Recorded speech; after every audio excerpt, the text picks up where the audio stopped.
आगे एक और भक्त ऐसे हुए हैं जिनके घर में प्रभु ने केले के छिलकों का भी पान किया है।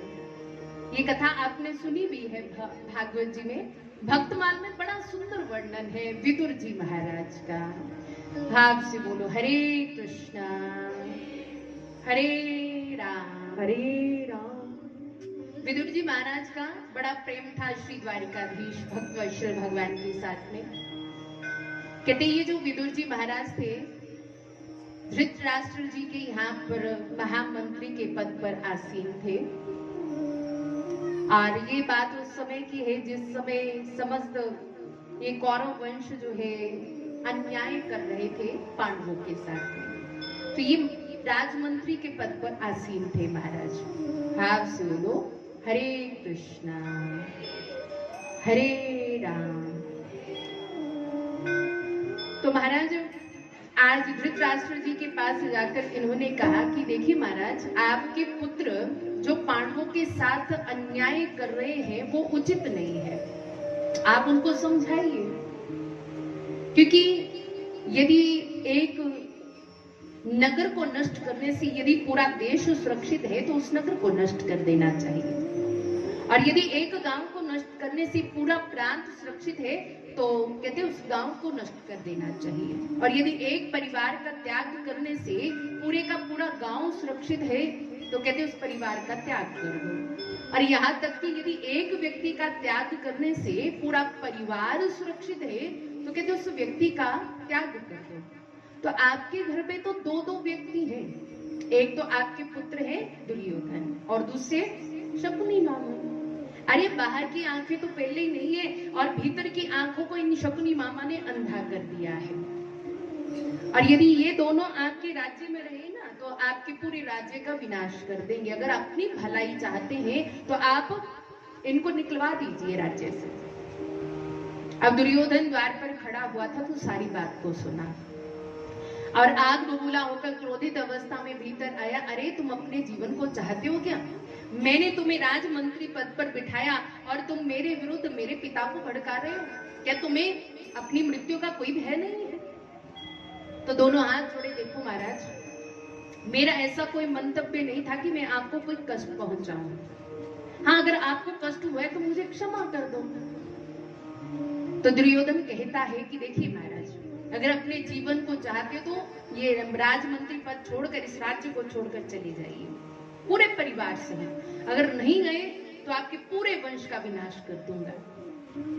अब विदुर जी महाराज प्रणाम करके जो है वहां से सब परिवार जो है चले गए। वहां से कुछ दूर एक वन में पर्णकुटी बनाई और विदुरानी ने क्या कि अपनी कुटिया के आसपास जो है बड़े सुंदर सुंदर केले के पेड़ लगा दिए और मन में भाव है कि जब प्रभु आएंगे तो पहले इनके जो फल आएंगे वो प्रभु को भोग लगाऊंगी। भाव से बोलो हरे कृष्णा हरे राम हरे राम। अब महाराज बहुत दिन बीत गए ऐसे जब से हस्तिनापुर से गए हैं। अन्न का एक भी कण उन्होंने मुख में नहीं रखा, केवल फलाहार करते हैं और प्रभु का इंतजार करते कब प्रभु की कृपा होगी, कब प्रभु की कृपा होगी। आज विदुर जी महाराज हस्तिनापुर गए तो क्या देखा कि चारों तरफ हस्तिनापुर बड़ी सुंदर सजी हुई है। अब किसी से पूछा कि आज महाराज का जन्मदिन तो है नहीं, कोई त्योहार भी नहीं है, ना एकादशी है, ना कोई अमावस्या, ना कोई संक्रांति है, फिर आज क्यों इतनी सुंदर ये नगरी सजी हुई है? तो किसी ने कहा विदुर जी आपको नहीं पता आज हमारे द्वारकाधीश की शोभा यात्रा आने वाली है। बोले अच्छा आज प्रभु की शोभा यात्रा आने वाली है? बोले हाँ महाराज।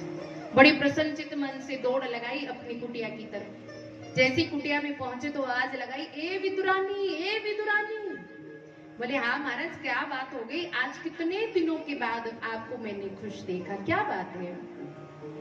बोले आज तुम्हें पता है आज हमारे प्राण वल्लभ श्री द्वारिकाधीश की शोभा यात्रा आने वाली है। अब जैसे ही सुना विदुर जी की बात को सुनकर विदुरानी वही नाचने लगी। लेकिन थोड़ी देर के बाद ना उदास होकर खड़ी हो गई। तो विदुर जी ने कहा क्या बात है, पहले तो बड़ी खुश थी लेकिन अब उदास होकर खड़ी हो गई, क्या बात है बता तो सही। बोले देखो महाराज, आपका मंत्री पद तो रहा नहीं कि पास जाकर हम प्रभु के दर्शन करें। तो विदुर जी ने कहा तो क्या हो गया कि मंत्री पद नहीं है, तो दर्शन तो सबको होंगे ना।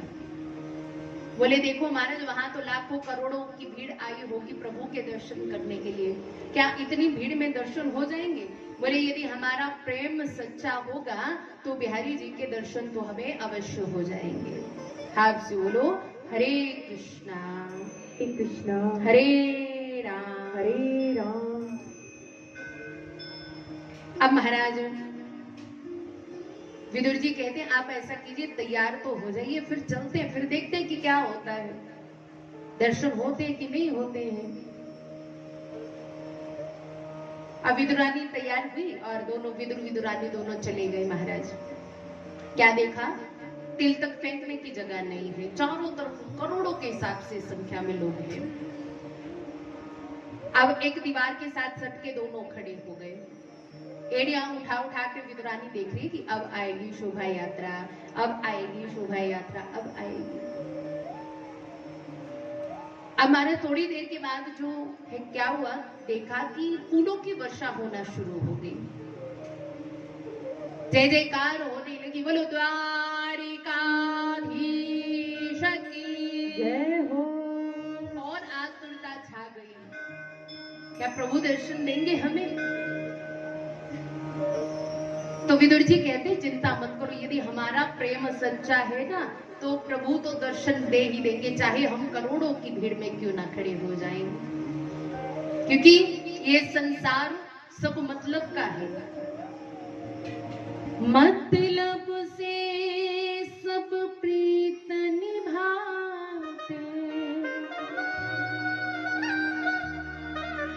मतलब से करते यार,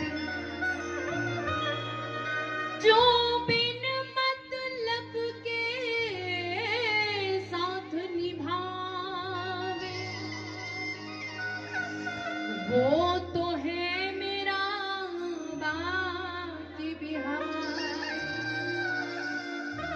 अरे वो तो है मेरा बाकी बिहार, जो बिना मतलब के साथ निभाते वो तो बिहारी जी है, बाकी ये संसार तो सारा मतलब का है महाराज।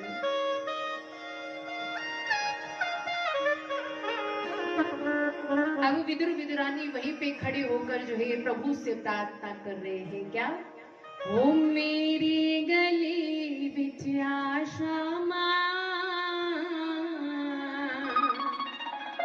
के राता हो जाऊं चांदनिया,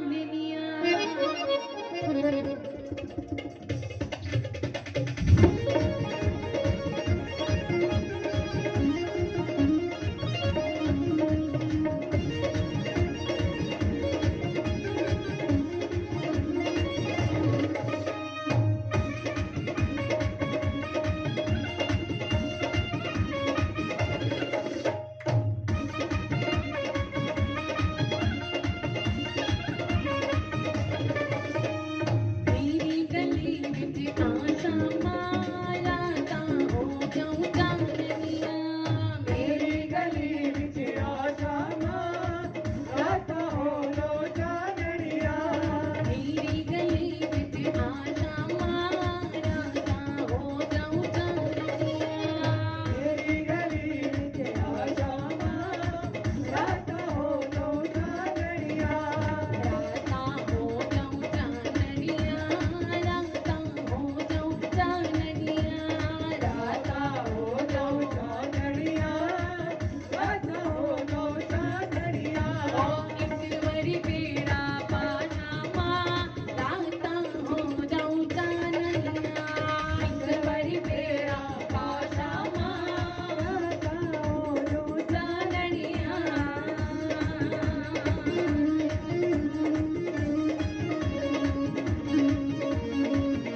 करते हैं कि प्रभु आप हमारे घर में भी आए तो हमारे मन को आनंद आ जाए। यदि आप हमारे घर में आएंगे तो इसमें भक्ति की जीत होगी। अब महाराज चारों तरफ फूलों की वर्षा होती जा रही, जय जयकार कर रहे हैं और आतुरता छा रही है। विदुर जी से विदुरानी कहती, क्या प्रभु हमें देखेंगे? बोले देखो देवी, बस तुम नाम जपते जाओ, प्रभु कृपा अवश्य करेंगे। अब महाराज इधर विदुर विदुरानी के नेत्र प्रभु को ढूंढ रहे हैं और दूसरी तरफ हमारे बिहारी जी के नेत्र भी विदुर और विदुरानी को ढूंढ रहे हैं कि मेरा विदुर कहाँ खड़ा है, मेरी विदुरानी कहाँ खड़ी है। रथ आगे बढ़ता जा रहा है, प्रभु चारों तरफ नजर घुमाते जा रहे हैं कि मेरा विदुर और विदुरानी कहाँ है। जैसे चारों तरफ नजर घुमाई तो दीवार के साथ सटके जो विदुर विदुरानी खड़े हैं, नैनों से नैना मिले, महाराज विदुर विदुरानी वही नाचना शुरू हो गई। बोलो भक्तवत्सल भगवान की जय हो। अब विदुर जी कहते, देख विदुरानी, मैंने कहा था प्रेम सच्चा होगा तो करोड़ों की भीड़ में भी प्रभु हमें ढूंढ लेंगे। अब आंखों के इशारों से प्रभु कह रहे विदुर जी से, विदुर जी हम ना आपके घर आएंगे। तो प्रभु की बात को समझ गए विदुर जी और हंसने लगे। तो विदुरानी कहती है, क्या बात होगी, क्यों हंस रहे, मुझे भी बताओ ना, प्रभु क्या कह रहे हैं आपसे।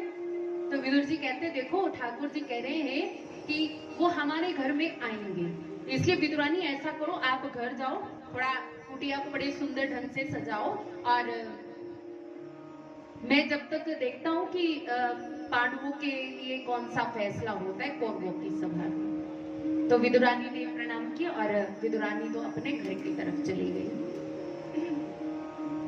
और विदुर जी सभा में चले गए। देखिए दुर्योधन ने हस्तिनापुर को इतना सुंदर सजाया, इतना सुंदर सजाया है ना, पूछिए मत। वो भी अपने वैभव को दिखाने के लिए, अपने अभिमान को दिखाने के लिए कि जैसा सत्कार मैंने किया ऐसा तो कोई कर ही नहीं सकता। कहते हैं जहां आता अभिमान वहां से प्रभु अंतर ध्यान हो जाते हैं, जल्दी ज्यादा देर तक बैठते भी नहीं, भोग भी नहीं पाते हैं और बड़े रत्न जड़ित सिंहासन पर जो है प्रभु को बिठाया। अब दुर्योधन ने देखा कि मैंने इतनी सजावट की, इतना स्वागत किया, इतना सब कुछ मैंने किया, लेकिन इनका ध्यान ही पता नहीं कहां पर है। अभी भी प्रभु का ध्यान किसके ऊपर है? विदुर जी के ऊपर है कि मेरा विदुर कहाँ बैठा है। अब राजमंत्री पद तो महाराज है नहीं कि ऊपर आकर बैठे प्रभु के समीप, अब प्रजावासियों के साथ में नीचे बैठे हुए हैं। अब दुर्योधन कहते हैं प्रभु प्रणाम, बड़े सौभाग्य की बात है कि आपके दर्शन हुए, कि आप यहाँ पर आए, लेकिन एक बात बताइए कि किस काम से आए। तो प्रभु कहते देखो वैसे तो तुम्हारा नाम क्या है? दुर्योधन, लेकिन मैं तुम्हें दुर्योधन नहीं कहूंगा, मैं तुम्हें सुयोधन कहूंगा। अच्छा ये जो पांडव है ये तुम्हारे भाई है ना? बोले हाँ जी मेरे भाई। बोले सगे काका के बेटे? बोले हाँ जी सगे काका के बेटे। बोले फिर आधे राज्य के अधिकारी हुए ना? तो इतने में दुर्योधन बोला सुचक्रे नैव दास्यामि बिना युद्धेन केशवः, सुई की नोक के बराबर तक की भी जगह बिना युद्ध के नहीं दूंगा। तुम आधे राज्य की बात कर रहे हो? अब जैसे ये बात बोली ना तो धृतराष्ट्र जी पास में बैठे थे, हाथ दबाया उसका, अरे दुर्योधन तू कैसे बोल रहा है, और वो भी द्वारिकाधीश के साथ में, चलो क्षमा प्रार्थना मान। और दुर्योधन ने दोनों हाथ जोड़े, प्रभु मुझे माफ कर दो, आपको पता है मैं बचपन से ही ऐसा हूँ, मुझसे गलती हो जाती है, मैं कितनी बार सोचता हूँ कि मुझे कोई गलती नहीं करनी, किसी का अपमान नहीं करना, कोई गलत शब्द नहीं बोलना, लेकिन हो जाता है प्रभु मुझसे, मुझे माफ कर दो। अच्छा इन सब बातों को छोड़ो, मेरी मैया गंधारी ने ना 56 भोग का प्रसाद बनाया है, आप वो प्रसाद पाइए। तो दुर्योधन की बात को सुनकर प्रभु कहते देखो भोजन तो 2 परिस्थितियों में पाया जाता है, पहला खाने वाले को भूख हो और दूसरा पवाने वाले के मन में भाव हो। ना मुझे भूख है ना तेरे मन में भाव है मुझे। जैसे ही ये बात सुनी दुर्योधन ने तो कहते हैं अगर आपको भूख नहीं है तो फिर इतना जो मैंने 56 भोग का प्रसाद बनाया वो कौन खाएगा? बोले खाने को तो मैं खा लेता, मन ना भी होता तब भी खा लेता, अगर तेरे मन में भाव होता। तेरे मन में भाव ही नहीं है तो मैं पाऊं कहां से? मुझे तो ना विदुर जी के यहाँ से निमंत्रण आया है।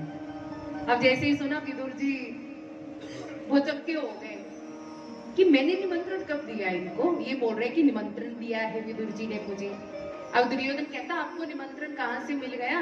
अभी तो विदुर मिला भी नहीं आपको। बोले देखो मुझे द्वारिका में पत्र आया था, जब भी हस्तिनापुर आओ तो प्रसाद मेरे घर पे पाना। तो आंखों के इशारों से विदुर जी कहते अरे मैंने कब भेजा पत्र तुम्हें? और श्री ठाकुर जी इशारों से कह रहे तुम चुप बैठे रहो, तेरे घर पे ही प्रसाद पाऊंगा। अब विदुर जी समझ गए अब तो पक्की स्टैंप लग गई, प्रभु तो मेरे घर में ही प्रसाद पाएंगे। अब वहां राजसभा का त्याग किया, बाजार में चले गए। अब माखन मिश्री पेड़े लड्डू बर्फी लेना शुरू कर दिया। इधर दूसरी तरफ श्री ठाकुर जी दुर्योधन से विदा लेकर जा रहे हैं। देखिए जब हम अपने प्रभु से मिलने जाते हैं ना तो कैसे जाते हैं? बोलो ना, कैसे जाते हैं? बड़ी लिपा पोती करके जाते हैं हम लोग, है ना? ऐसे ही है। मैं कहूं जब भी प्रभु के पास जाओ ना, तुम जैसे हो ना बिल्कुल वैसे ही चली जाओ उनकी शरण में। अगर ये लिपा पोती तुम करके जाओगे तो प्रभु स्वीकार नहीं करेंगे। भाव भक्ति लेकर जाओ। बेशक कपड़े अच्छे नहीं है, कोई बात नहीं, जैसे पहना तो है ना, तन तो ढका है ना। अरे रंग गोरा नहीं है, काला ही सही, ये दिया भी तो उसी नहीं है ना। आज ज्यादा पाउडर क्रीम लगाकर हम उसको गोरा करते हैं, बड़े सुंदर सुंदर वस्त्र पहनते हैं, आभूषण पहन के जाते हैं, लेकिन मन में भाव नहीं है तो क्या प्रभु स्वीकार करेंगे? मैं हमेशा कहा करती हूँ कि जब भी प्रभु की शरण में जाओ ना बिल्कुल खाली होके जाओ। खाली होकर कैसे जाना है? बोलो ना, कैसे जाना है खाली होके? ये नहीं कि अपनी आंतरियां निकाल के बाहर रखा हो, ऐसा नहीं। कहते आपके मन में जो काम क्रोध लोभ मोह ईर्ष्या द्वेष रूपी विकार है ना, उन सब को बाहर रख के आओ महाराज।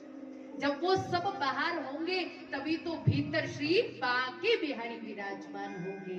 बोलो भक्त वत्सल भगवान की जय हो। अगर काम क्रोध लोभ मोह ईर्ष्या द्वेष रूपी गंदगी भीतर होगी तो क्या प्रभु हृदय में आएंगे? किसी ने पूछा कि प्रभु क्या आप मेरे मन में रहते हो? मैंने कई संतों से कई भक्तों से सबसे सुना कि भगवान मन में रहते हैं। क्या प्रभु आप मेरे मन में रहते हो? कभी पूछा आपने प्रभु से? मंदिर तो सारे जाते हैं, तो ये ऐसा नहीं होगा जो मंदिर नहीं जाता होगा। क्या कभी आपने प्रभु से ये पूछा कि प्रभु आप मंदिर में तो रहते हैं, क्या आप मेरे मन में रहते हो? पूछा कभी प्रभु से? पूछना कभी ना। अपने लड्डू गोपाल से पूछने लगा, लड्डू जी आप मेरे मन में रहते हो? तो एक ही जवाब आएगा, मैं नहीं रहता। बोले क्यों नहीं रहते महाराज? बोले तेरे मन में जगह ही नहीं है, मैं कहाँ पे रहूं? ना प्रभु मेरा मन तो बिल्कुल खाली है, जहां मर्जी रह लो। ना झांक कर देखो ना, भीतर इन रिश्ते नातों को जगह दिए, काम क्रोध लोभ मोह ईर्ष्या द्वेष रूपी विकारों को जगह दिए, सारा तो मन उन्हीं चीजों से भर गया, तो मेरे लिए जगह नहीं है तो मैं कहाँ पे रहूं? तो भक्त पूछता है कि प्रभु आप कैसे मेरे मन में रहेंगे, मैं ऐसा कौन सा उपाय करूं? तो कहते कि एक उपाय करना है कि इन रिश्ते नातों को निकालना है बाहर, इन विकारों को निकाल दो बाहर। जब तेरा मन बिल्कुल नाम से पवित्र हो जाएगा तब मैं आकर लाडली राधा रानी के संग में तुम्हारे हृदय में विराजमान हो जाऊंगा। ये संभव है केवल नाम से, भगवान की कथा से। भाव से बोलो हरे कृष्णा हरे कृष्णा। देखो बड़ी कंजूसी करते हो आप लोग बोलने में। अब चुगलियां करनी हो ना बैठ के, एक दूसरे की टांग खींचनी हो, जहां बैठ के करोगी बाहर जाकर धनपुर में आवाज जाएगी। अब जब भगवान के नाम की बारी आ रही है तब बोला नहीं जा रहा। बोलो हरे कृष्णा। आपकी कोई लड़ाई हुई है पड़ी है क्या अपनी पत्नियों से जो आप नहीं बोल रहे? मैं देख रही हूँ काफी देर से भजन भी गा रहे हैं ना, तो ऐसे बैठना, ऐसे नहीं बैठना। आप ठाकुर जी के पास बैठे हो ना, पास क्या, आप तो ठाकुर जी की गोद में बैठे हो जितने भी। देखो जो ठाकुर जी की कथा में आकर बैठ गया ना, तो ये मत समझना कि आप ये गद्दों के ऊपर या दलीचों के ऊपर बैठे हैं। खुद को ये समझो कि हम प्रभु की गोद में बैठकर प्रभु के भक्तों की कथा को सुन रहे हैं। कई जगह मैं देखती हूँ ना, जो बड़े अमीर लोग होते हैं, आपकी बात नहीं कर रही मैं, आप तो भक्त हो, प्रभु के लाडले हो, वो जब भी आएंगे ना, हाँ ये निमंत्रण आया है जाना पड़ेगा, तो क्या करते हैं, जो भी चढ़ाना होगा चढ़ाएंगे और ऐसे हाथ जोड़ के ना ऐसे बैठ जाएंगे पूरी कथा में। मानो उनके मन में ये भाव होगा, अगर मेरे मुख से प्रभु का नाम निकल गया तो लोग क्या कहेंगे, इतना बड़ा आदमी और भगवान का नाम ले रहा है। अरे बड़ा किसने बनाया, बोलो ना, उस परमात्मा ने तो बड़ा बनाया है ना, उसी का नाम लेने में मुझे शर्म आ रही है। हाँ? जिसने ये तन दिया, धन दिया, वस्त्र दिए, सब कुछ जिसने दिया, उसका नाम लेने में शर्म तो आनी नहीं चाहिए, है ना। बोलो भाग से हरे कृष्ण हरे राम। देखो आनंद केवल किसमें है, केवल प्रभु के नाम में है। नाम जपा विदुर विदुरानी ने, देखो प्रभु ने इशारा कर दिया कि मैं तेरे घर पे प्रसाद पाऊंगा। प्रभु चल पड़े नंगे पांव ही विदुरानी के घर, विदुर के घर पे। दरवाजे पर पहुंचे तो क्या देखा, दरवाजा भीतर से बंद है और भीतर से आवाज आ रही है, जय श्री कृष्णा जय श्री कृष्णा जय श्री कृष्णा। अब प्रभु समझ गए कि काकी जी मुझे लग रहा है स्नान कर रही है। देखो जब भी स्नान करो ना, तो प्रभु का नाम लेते हुए स्नान करो। अब एक जल का लोटा ले रही है, सिर पर डाल रही, कह रही जय श्री कृष्णा जय श्री कृष्णा जय श्री कृष्णा। कहते जो तीर्थों में स्नान करने का फल होता है ना, वही फल भगवान का नाम लेते हुए स्नान करने से मिल जाता है। बोलो भक्तवत्सल भगवान की जय हो। अब प्रभु ने क्या किया, दरवाजा खटखटाया, काकी जी दरवाजा खोलो, मैं कृष्ण द्वार पर खड़ा हूं। अब काकी जी तो स्नान करने में और प्रभु का नाम लेने में व्यस्त है। अब दूसरी बार उससे भी ज्यादा जोर से खटखटाया, क्योंकि स्नान करिए, क्या पता आवाज सुनाई ना दे रही हो।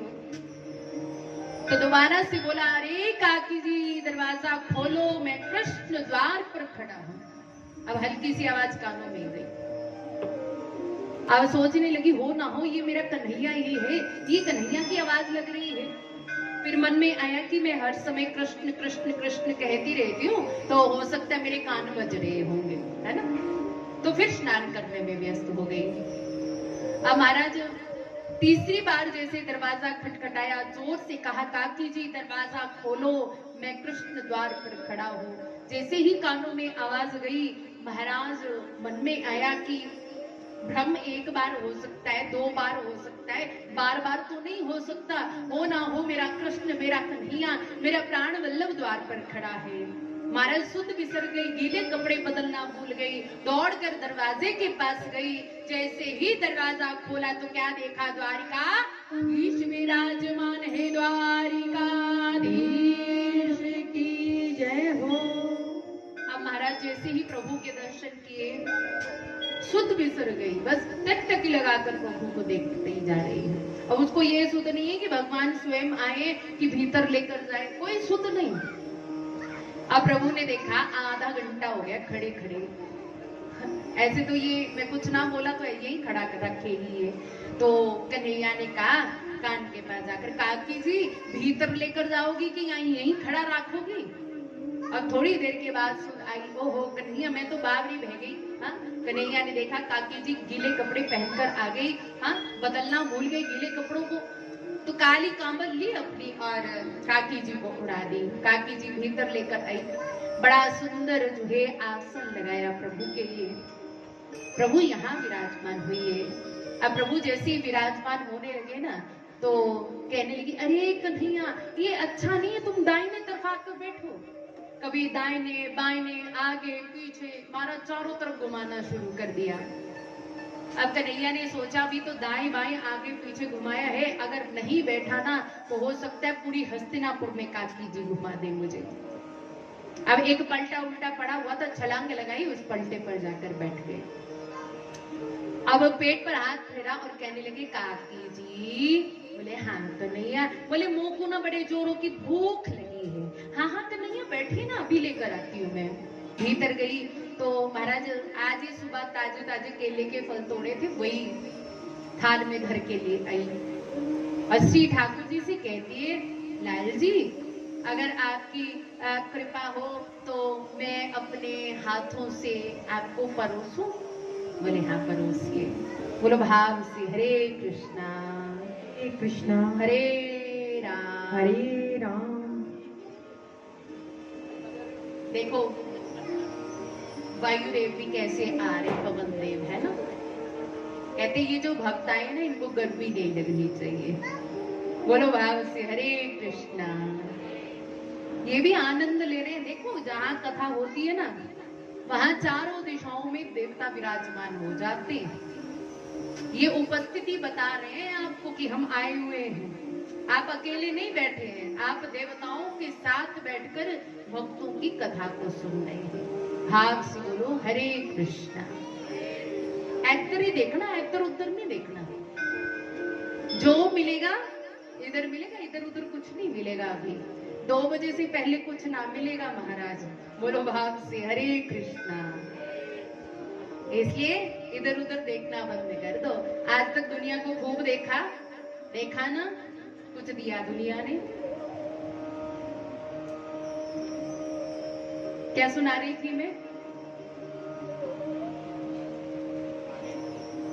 ताजे ताजे केले के फल लेकर आई। हाँ? प्रभु से निवेदन किया, प्रभु मैं परोसूं आपको। प्रभु ने कहा हाँ परोसिए। देखिए मन की आंखों से दर्शन करना कि विदुरानी प्रभु को कैसे फल परोस रही है। एक केले का फल उठाया, उसको छीला और जो बीज का फल है उसको दूर फेंक रही है और जो छिलका है वो थाल में परोस रही है। और भाव से विदुरानी परोस रही है तो प्रभु भाव से उस छिलके को उठाकर पाना उन्होंने शुरू कर दिया। अब पवाते पवाते विदुरानी पूछती है लाल जी। बोले हाँ काकी जी। बोले मीठा तो है ना? बोले हाँ काकी जी बड़ा मीठा है। बोले अगर इतना मीठा है तो और ले लो फिर। आपको पता है ये केले के पेड़ ना मैंने अपने हाथों से लगाए, रोज जल देती हूँ इस भाव से कि जब इनका पहले फल आएंगे तो मैं आपको भोग लगाऊंगी। देखो आपने मेरे मन की भावना को समझ लिया, आप पहले फल आते ही आ गए मेरे पास भोग पाने के लिए। बड़ी कृपा की प्रभु आपने। अब फिर 2-4 छिलकों का पान किए। फिर काकी जी बोलती लाल जी स्वाद तो लग रहे हैं ना आपको, आनंद तो आ रहा है ना। तो मुस्कुराते हुए कन्हैया कहते हैं देखो काकी जी इतना आनंद मुझे आ रहा है, इतना आनंद तो स्वर्ग के भोगों में भी नहीं है, स्वर्ग के पदार्थों में भी नहीं है, जितना आनंद जितना स्वाद तुम्हारे इन फलों में आ रहा है मुझे। बोली अच्छा इतना आनंद आ रहा है तो फिर और ले लो ना। काकी जी परोसती जा रही है, लाल जी पाते जा रहे हैं। थोड़ी देर के बाद ना विदुर जी आवाज लगाते हुए आए, ओ विदुरानी ओ विदुरानी। अब दौड़ती हुई आई। बोले क्या बात है, काहे को इतना हल्ला मचा रहे हो? बोले तुम्हें पता है देवी कि आज कौरवों की सभा में श्री ठाकुर जी ने मेरा बड़ा मान बढ़ाया। कहने लगे कि आज भोग प्रसाद जो हम पाएंगे ना वो विदुर के घर में पाएंगे, तो जल्दी जल्दी कर ये पकड़ लड्डू पेड़े बर्फी माखन मिश्री ये परोस, वो आते होंगे। विदुर जी बोलते जा रहे और विदुरानी मुस्कुराती जा रही है खड़े होकर। बोले वो आते नहीं होंगे, कब से भीतर आकर विराजमान है। बोले अच्छा तूने उनको कुछ पवाया भी, कैसे बिठा कर रखा है? ना प्रभु आज मैंने केले के फल ताजे ताजे तोड़े थे, बस देखो वही प्रेम से पा रहे, दर्शन तो कीजिए जाकर, कितना आनंद ले रहे हो। जैसे ही भीतर गए तो विदुर जी ने क्या देखा कि एक तरफ केले के फलों का ढेर लगा है और उनकी पत्तल में केले के छिलके पड़े हुए हैं और एक छिलका उठाकर प्रभु उसका पान कर रहे हैं। दौड़कर विदुर जी ने हाथ को पकड़ा जाकर, अरे कन्हैया ये क्या खा रहे हो तुम? अरे ये तो पागल हो गई, बावरी हो गई, इसको कोई सुध नहीं है कि क्या पवाना है और क्या नहीं पवाना। कम से कम आपको तो पता होना चाहिए कि क्या पाना और क्या नहीं। आप लीजिए ये लड्डू पेड़े बर्फी माखन मिश्री खाइए। थोड़ा थोड़ा प्रभु ने पाया और प्रभु ने ना विदुर जी के हाथ को पकड़ा और कहा, देखो विदुर जी, जो आनंद जो स्वाद विदुरानी के केले के छिलकों में था, वो आनंद वो स्वाद आपके इन लड्डू पेड़े बर्फी माखन और मिश्री में मिलेंगे। जितना आनंद मुझे आज प्राप्त हो रहा है, इतना आनंद तो कहीं भी प्राप्त नहीं हुआ मुझे, क्योंकि प्रभु स्वयं कहते हैं, भाव का भूखा हूं मैं, भाव ही सार है, भाव से जो सिमरे मुझको, उसका बेड़ा पार है। मैं तो केवल भाव का भूखा हूं, मैं पदार्थों का भूखा नहीं, मैं धन का भूखा नहीं हूं, मैं तो केवल भक्त के प्रेम और भाव का भूखा हूं। अच्छा मान लीजिए आपके पास लाखों करोड़ों की संपत्ति है और आप अपने ठाकुर जी को रोज 56 भोग का प्रसाद पवा सकते हैं, लेकिन आपके मन में प्रेम और भाव नहीं है, तो क्या बताइए प्रभु आपके 56 भोगों का प्रसाद पाएंगे? अरे पाना तो दूर की बात रह गई, वो तो आपके उन 56 भोगों की तरफ देखे भी नहीं। अगर आप मेरे जैसे होंगे ना, जिनका मन तो करता है कि भोग लगाएं, सामर्थ्य नहीं है, भाव और प्रेम बहुत है, अगर आप मेरे कहने पर सूखी रोटी पर आम का अचार रखकर भी प्रभु को प्रेम से भोग लगा दोगे, तो वह सूखी रोटी और आम का अचार 56 भोगों से भी ज्यादा प्रिय प्रभु को लगेगा। बोलो भक्त वत्सल भगवान की जय हो। इसलिए कुछ नहीं हो पाता, कोई बात नहीं, लेकिन भाव रखो मन में, प्रेम रखो प्रभु के प्रति। प्रभु कहते हैं कि भाव के बिना यदि कोई मुझे बुलाता है, मैं सुनता भी नहीं उसकी, और यदि भाव से कोई एक टेर लगाता ना, उसी समय भागता हुआ मैं अपने भक्त के पास पहुंच जाता हूं। अगर आपके पास कुछ नहीं है चढ़ाने के लिए, कोई बात नहीं, एक तुलसी का पत्ता भी यदि प्रेम से चढ़ा दिया, वह भी प्रभु को स्वीकार है। एक पुष्प भी प्रभु को चढ़ा दिया, प्रभु को वो भी स्वीकार है। इसलिए बार बार सब संत महात्मा एक ही बात कहते हैं कि भाव रखो, प्रेम रखो प्रभु के प्रति, तो प्रभु खींचे हुए बंधे हुए तो दौड़कर आ ही जाएंगे। आज नहीं कल, कल नहीं परसों, परसों नहीं तो 2 साल के बाद, 5 साल के बाद, कभी ना कभी करुणा निधान तो आएंगे ही। राम राम रटते रहो,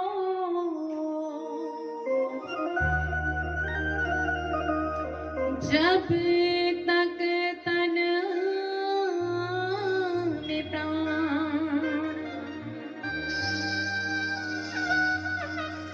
कभी तो दीन दयाल के भनिक पड़ेगी कान, भनिक पड़ेगी कान। हमारा केवल एक काम है, भगवान का नाम लेना, बाकी सुनना ना सुनना उसकी रजा है। हमें कहते हमें तो अपनी ड्यूटी बजानी है, बस अपनी ड्यूटी पे तैनात रहो। कभी ना कभी उनके कानों में हमारी आवाज तो पड़ेगी, कभी ना कभी करुणा निधान कहेंगे ना कि ये बेचारा इतने सालों से मुझे बुला रहा है, चल आज इसको दर्शन दे ही देते हैं। अरे पुकारोगे तभी वो सुनेंगे ना। जैसे एक भक्त था ना, रोज भागवत जी के मंत्रों को सुनाता था प्रभु को, कितने साल बीत गए प्रभु को भागवत जी के मंत्र सुनाते सुनाते सुनाते सुनाते। एक दिन ना आकाशवाणी हुई और प्रभु ने कहा, देखो तू कितने सालों से भागवत जी के मंत्रों को सुना रहे, मैं खुश नहीं हूं तुमसे। जैसे ही सुना ना उसने, वहीं पर नाचना शुरू कर दिया। अब फिर प्रभु ने कहा, रे तू नाच क्यों रहा है? मैंने तुम्हें कहा मैं प्रसन्न नहीं हूं तुमसे, फिर तू नाच रहा है। तो कहने लगा, प्रभु कोई बात नहीं, तुम प्रसन्न नहीं हो, कम से कम तुम्हारे कानों में मेरे द्वारा गाए हुए मंत्र तो जाते हैं ना, सुनते तो हो ना, कम से कम एक दिन वो भी आएगा कि तुम मेरे मंत्रों से प्रसन्न भी हो जाओगे। बोलो भक्तवत्सल भगवान की जय हो। एक ना एक दिन तुम्हारे मन में आएगा तो सही ना, कितने सालों से ये मुझे मंत्र गा गा कर सुना रहे, चलो आज इसको दर्शन दे देते हैं। यही भाव मन में रखो, विद्रानी की तरह प्रेम रखो। क्या पता हमारी करुण पुकार सुनकर जो है प्रभु हमारे ऊपर कृपा कर दे, आके हमारे घर में भी आकर भोग प्रसाद को पाले। बोलो भाव से हरे कृष्णा हरे कृष्णा। लेकिन हमारी लोगों की रीति क्या बन गई है, दुनिया को मनाने में लगे हुए हैं हम लोग।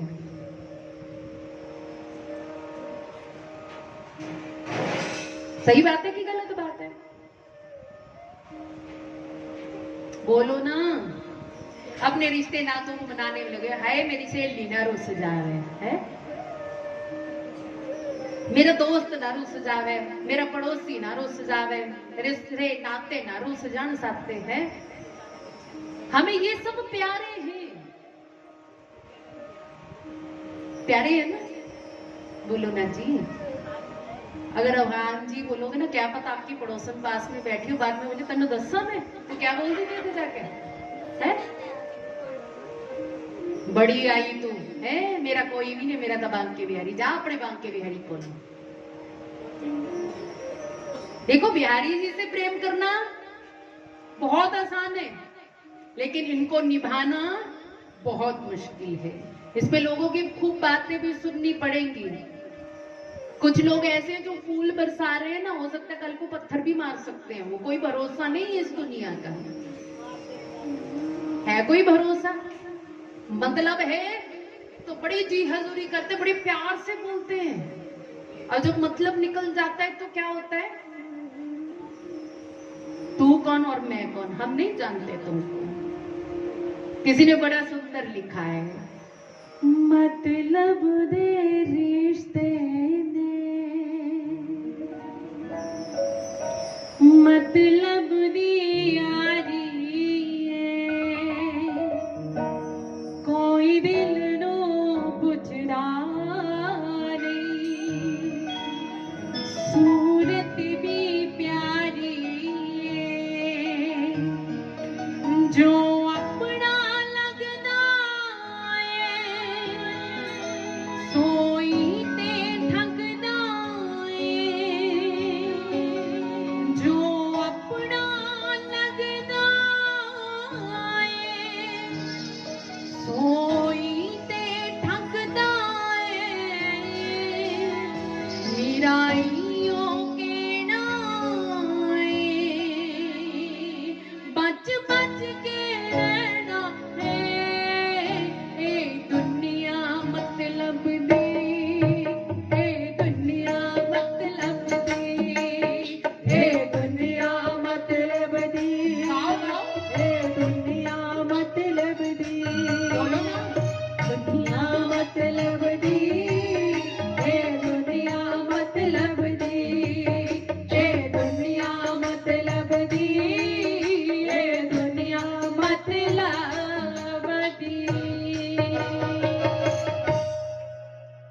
सब मतलब से प्रेम करते हैं यहाँ एक दूसरे से, मतलब की यारी है, कोई किसी को नहीं पूछता, अपना मतलब निकल गया तो तुम कौन और हम कौन, है ना? मान लो जिनको तुम अपना अपना कहते हो, जब आप बीमार होते कोई नहीं पूछता कि कितना दुख होता है ना? मैं इतना प्यार करती थी, हर समय उसका साथ निभाती थी, हर चीज की उसको जरूरत पड़ती थी, सारी चीजें देती थी मैं, है? आज मैं बीमार पड़ गई, मेरे को पानी पूछने के लिए नहीं आई, है ना? ऐसे ही होता है ना? तो कहते हैं इससे इतना स्नेह बांधो ही मत कि बाद में यदि कोई आपके स्नेह को तोड़ दे तो आपको दुख ना हो। अपने आप को ऐसा बना लो, यार बनाना है, प्रियतम बनाना है, अपना मित्र बनाना है, तो केवल और केवल श्री बांके बिहारी को बनाओ, जो मरते दम तक आपका साथ निभाते बनाते हैं। बोलो भाव से हरे कृष्णा। हरे कृष्णा। अच्छा, किसको बनाना है अपना? है देखो, मेरे को तो पहले ही ऊंचा सुनाई देता है, इतना धीरे बोलोगे तो फिर कैसे सुनेगा? थोड़ा जोर से बोलो ना, किसको अपना बनाना है? तुसी किनू बनाना जी? तुसी बोल देता है नहीं, फिर शर्म लगदी इन्हां है ना। देखो, शर्म नहीं करनी। मैं थोड़ी कुड़ी बैठी भी थे, कोई बाहर से आके बैठे भी नहीं जी तो शर्म लग गया। तुसी डरना नहीं जे थोड़ियां जनानियां भी बैठियां ना इत्थे, थानू कुछ नहीं कह सकदी जब तक मैं इत्थे। तुसी जोर के बोलो किनू अपना बनाना? हाय हाय, मुंह बंद करके बैठ गए। और फिर बोलो भाव से हरे कृष्णा। देखो, गर्व से कहो कि बिहारी जी हमारे हैं, हम बिहारी जी के हैं। ये जो रिश्ते नाते ना, ये तो चलो है ही है, ये संसारिक रिश्ते नाते हैं, लेकिन सच्चा रिश्ता तो श्री बांके बिहारी का हमारे साथ में है। तो उस रिश्ते को बनाकर रखो, प्रभु का नाम गुनगुनाते रहो और अपनी जीवन की नैया को पार लगाते रहो। भाव से बोलो हरे कृष्णा। तो आज की कथा को हम यहीं पे विश्राम देंगे, और क्योंकि समय भी हो चुका है, और कल के दिवस पे हम सब मिलकर जो है, मैं आपको बता देती हूँ कि किन किन भक्तों की कथा सुनेंगे हम लोग। कल हम सुनेंगे नामदेव जी की कथा, और दूसरी कथा हम सुनेंगे गोपाल भट्ट जी की। गोपाल भट्ट जी जिन्होंने राधा रमन लाल जी को प्रकट किया था, उनकी कथा सुनेंगे, और साथ में एक करमेती बाई, इनकी कथा को सुनेंगे। कल हम 3 इन भक्तों की कथा को सुनेंगे। आज आपने किन किन भक्तों की कथा सुनी है? कर्माबाई की, सदना कसाई की, और विदुर जी की कथा सुनी। देखो, इनकी कथा से सुनकर आपको क्या शिक्षा मिली? बात वही, घूम फिर के वही बात आती है। चाहे आप दाएं से चले जाओ, चाहे बाएं से चले जाओ, जाना तो वही है ना। बात कहाँ खत्म होती है कि मन में भाव है तो प्रेम है, तो ठाकुर जी अवश्य कृपा करते हैं। बोलो बांके बिहारी लाल की जय हो। तो आइए सभी अपने स्थान पर खड़े होंगे और भक्त माली जी की पावन आरती करेंगे।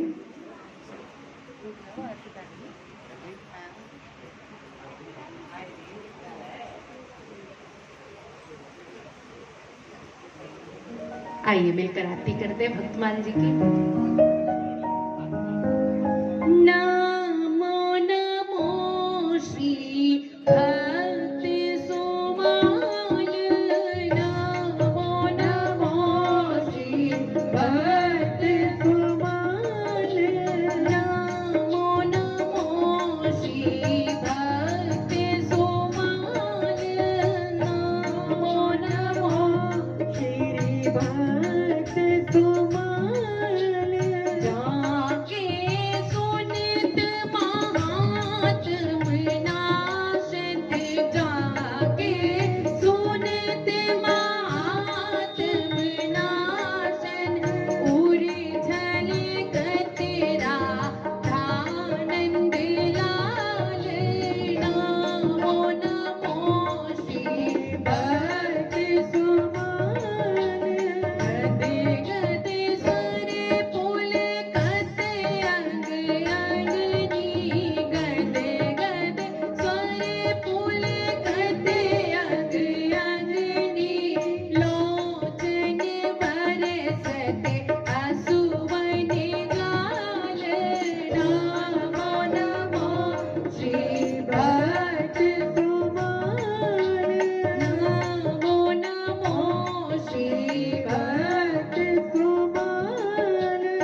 लग्नं मनुष्यनां ब्रह्मत्या व्युपोहति धर्म की जय हो। अधर्म का विनाश हो। प्राणियों में पावन हो। विश्व का कल्याण हो। गौ माता की जय हो। गौ हत्या बंद हो। धरती मैया की जय हो। गंगा यमुना मैया की जय हो। बोली श्री भक्तमाल महापुराण की जय हो।